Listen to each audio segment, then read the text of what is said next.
अभी let's see कि आप दोनों के रिलेशनशिप में क्या प्रॉब्लम चल रही है, रिलेशनशिप में बहुत ज़्यादा डिस्टेंस क्यों क्रिएट हो रहा है, क्या रीज़न है डिस्टेंस क्रिएट होने का। सो बेसिकली अगर देखा जाए तो आप दोनों के बीच में फैमिली को लेकर बहुत ज़्यादा अभी इशू आ रहे हैं कि लाइक कमिटमेंट को लेकर, या कहीं ना कहीं ऐसा हो रहा है कि है ना चीज़ें मैरिज तक नहीं पॉसिबल हो पा रही है।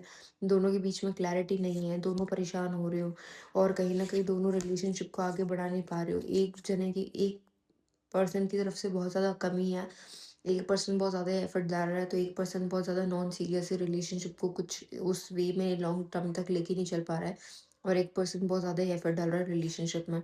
अगर देखा जाए तो इस रिलेशनशिप का रिजल्ट क्या होगा, क्या चीज़ें आगे बढ़ेंगी, तो डेफिनेटली चीज़ें आगे बढ़ेगी, चीज़ें कमिटमेंट लेवल तक जा सकती है।